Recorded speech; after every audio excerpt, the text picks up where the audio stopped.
What are Nilou's biggest pros and cons? That's what I'll be telling you all today, as finally Nilou takes the stage once more with her second rerun. My name is Juice, and let's get into it. I literally cannot make a video about Nilou without mentioning how she is the goddess of all things AOE. She isn't just decent in AOE, or highly competent.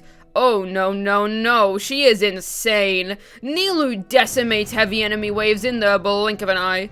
Her AOE is seriously impressive, and it is undeniable how quickly she deletes surrounding mobs. This is especially impressive considering that Nilou doesn't require the help of an animal on her team, such as Kazuha or my beloved Venti, freeing up set options for other teams. Nilou still remains an extremely competitive unit to this day, even after the crazy Fontaine power scaling era came along, solely because the sheer numbers that come from all her cores are bountiful indeed. Yeah, I'll show myself out, I gotcha. There is honestly very few teams who can compete with the level of AoE that Nilou deals in, because that is the sheer power of it.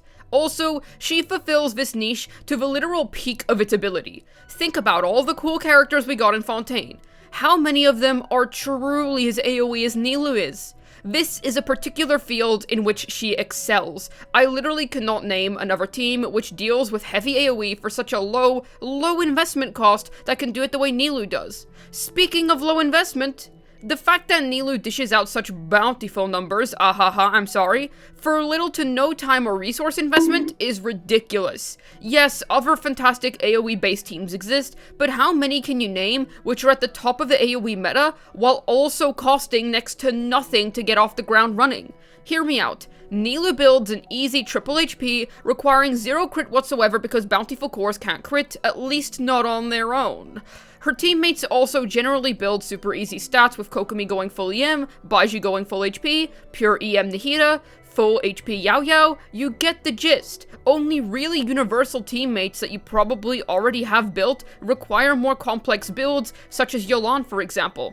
It also helps that Nilou herself is very free-to-play friendly teams-wise.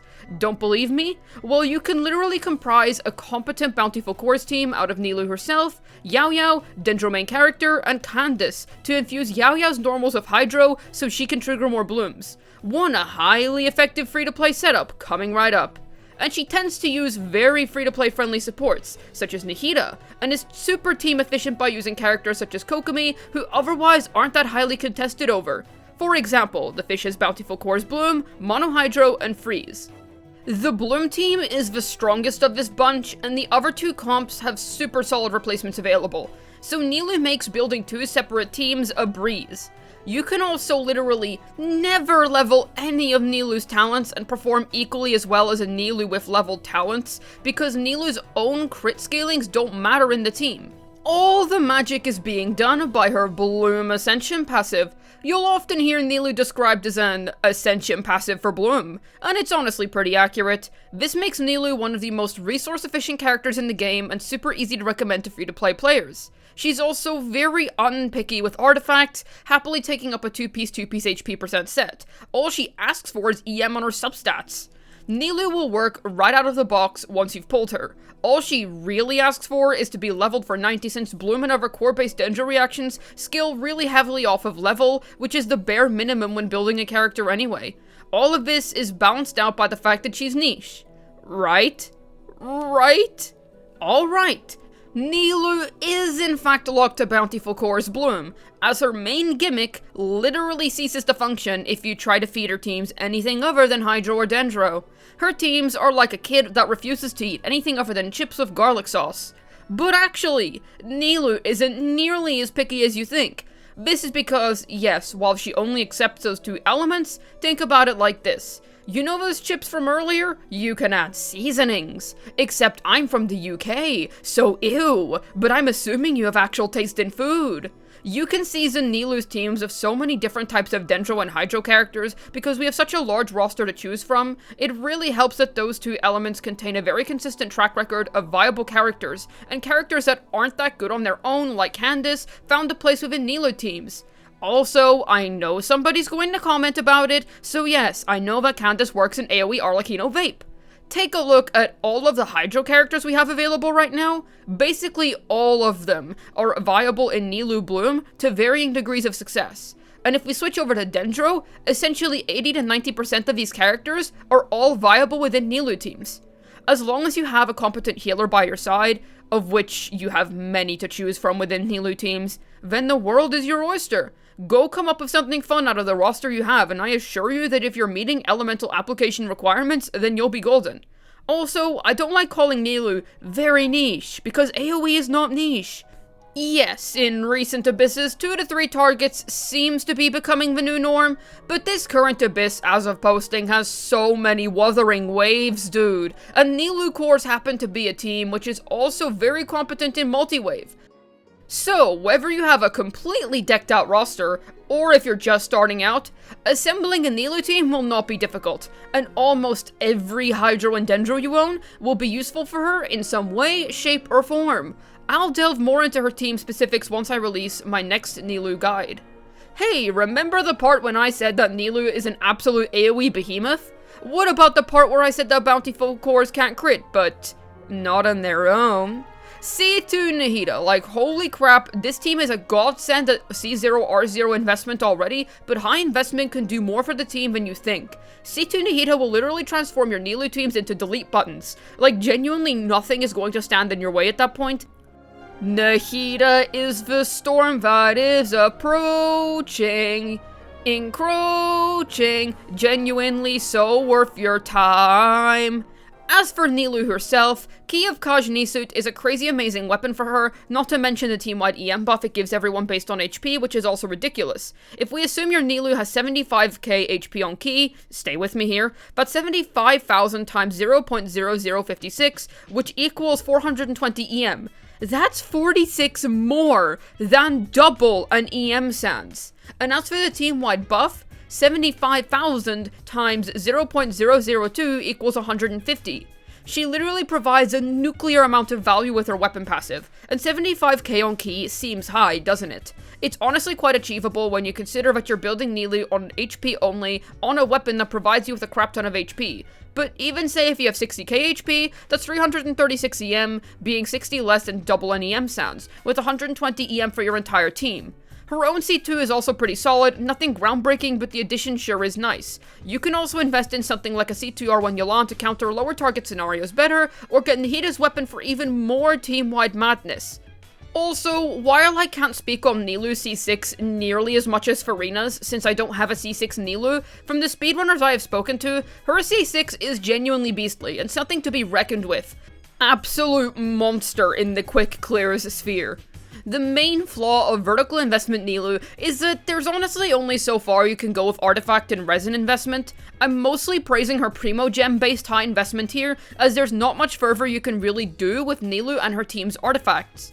But seriously, as fantastically amazing as C0 Nilou is, which I cannot state enough, the difference between a Key plus C2 Nahida Nilou Bountiful Cores team is night and day compared to an Iron Sting plus Z0 Nahida team.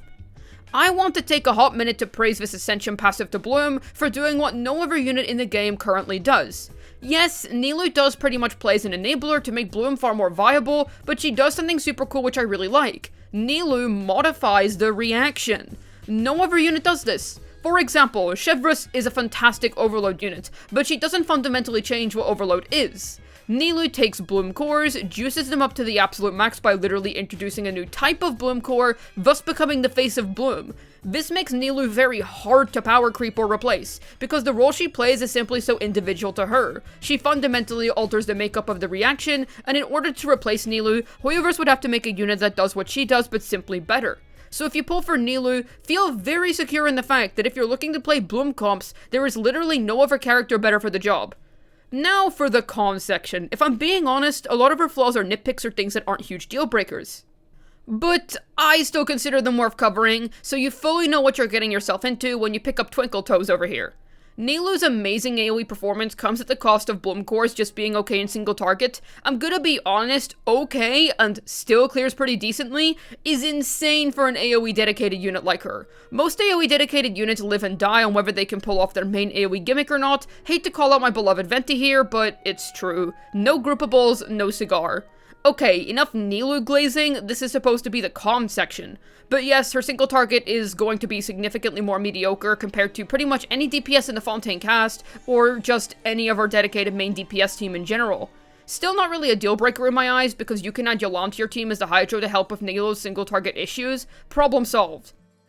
And it's not like Nilou isn't clearing in time or anything, more just that it's nowhere near as impressive as the hydrogen bomb that she drops in AOE formats.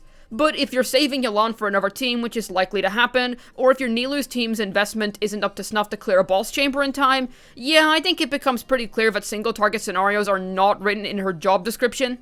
I think the only real anti-free-to-play aspect of Nilou is how awkward her weapon choices are. I've already discussed how insane Ki is. Like, even by signature weapon standards, Ki goes extraordinarily hard in all ways but one: the design. Like, what is this, a brick? Anyways, your other option is Dockhound's Assistant, which, while it lacks team-wide effects in the way that Kia has them, it's still a fantastic 4-star choice for Nilou herself, providing the dancer with plenty of HP percent and EM. But this is a gacha exclusive 4-star weapon which can only be obtained via the weapon banner. It's very unlikely that a majority of players own this.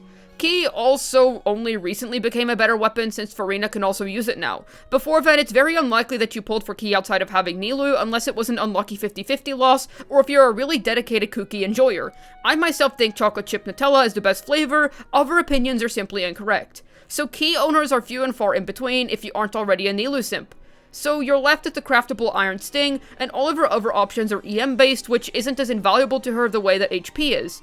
And shoot, some of her alternate options are also really hard to get, like Zephos' Moonlight. Seriously, if you have this weapon above R1, comment down below and I will give you a cookie. I'll be genuinely impressed. It's no deal breaker since she can still perform well with said options, but the lack of HP percent main stat swords we own does kind of suck. Alright, this isn't that big of a deal, but it's still worth mentioning. Bountiful Cores are as nuclear to the enemy as they are to you. Radiation, baby! You take so much damage from Bloom Cores that you always need to bring a healer. The worst thing is that this realistically does to you is that your team building options get restricted a little bit, but we have so many good Hydro and Dendro healers at this stage, so don't sweat it too much. I mean, shoot, have you seen Yao Yao's heals? Also, it makes Nilou pretty annoying to play with Arena, but you're not supposed to use them together anyway, since damage bonus percent doesn't buff transformative reactions like Bloom. Farina only buffs herself within Nilou teams, which is funny. It is a con which indeed exists, but if your healers are well built, then this shouldn't be a problem. Nilou's damage is influenced by how close enemies are to each other. If your Abyss enemies spawn 1 million feet apart, good luck grouping them together so your cores can hit all of them. But to be fair, this usually isn't a problem if you know enemy grouping strats. But if you end up in a situation where you have to fight 2 enemies that spawn really far apart that are hard to group, yeah, good luck with that one, buddy. Nilou's burst is also highly skippable. Why though? She builds EM subs, Ki gives her a crap ton of EM, the scalings are good, not that such matters in Bloom anyway, and it provides Hydro application. Nilou triggering Blooms is a good thing. It is, but the issue is that when you use Nilou's burst, you miss out on something else. What I mean by this is that the time spent using Nilou's burst is often better used applying more Hydro with your Kokomi, on-fielding with your Nahida, using Yelan's skill, you get the idea. Almost any other action tends to provide you with more Bloom cores generated than using Nilou's burst. Especially if you have Kokomi in the team, then using her burst is always preferable. However, I do want to point out that Nilou's burst is well worth using whenever you don't have any of her uptime to upkeep, and you have the free slot to fill within your rotation, which can be used to generate more bountiful cores. Then Nilou's burst is pretty solid.